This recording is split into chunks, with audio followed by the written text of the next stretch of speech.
Polres Aceh Utara berhasil mengungkap 4 kasus tindak pidana yang terjadi di wilayah hukumnya baru-baru ini.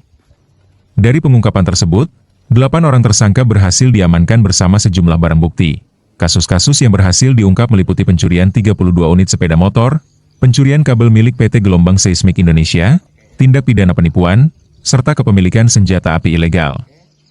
Penangkapan para pelaku dilakukan dalam operasi yang dipimpin langsung oleh Kapolres Aceh Utara, AKBP Tria Aprianto.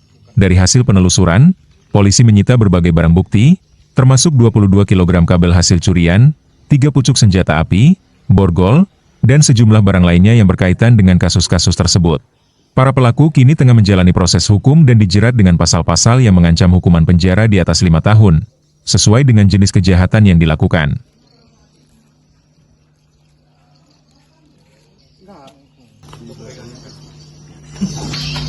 Pagi ini kami bersama Polres Aceh Utara akan mengadakan konferensi pers dengan beberapa tindak pidana yang bisa kita amankan.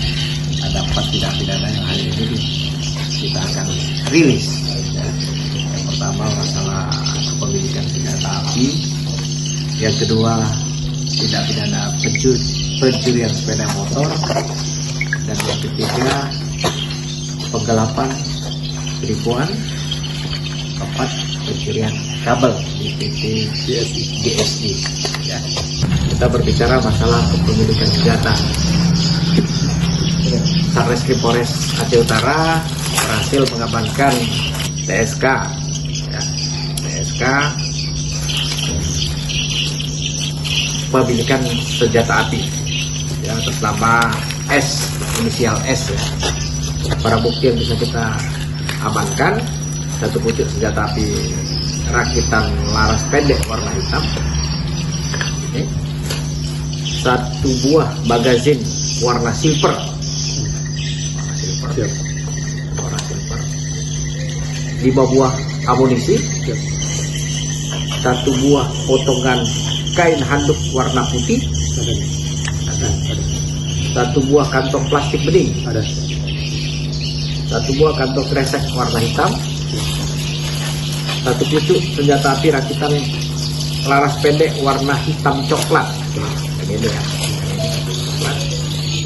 1 buah magazin warna hitam, 5 butir amunisi. Ini butirnya 5 amunisi ini kalau tidak salah ini 9 mm, ya. 9 mm, dan 1 buah unit HP merek Vivo.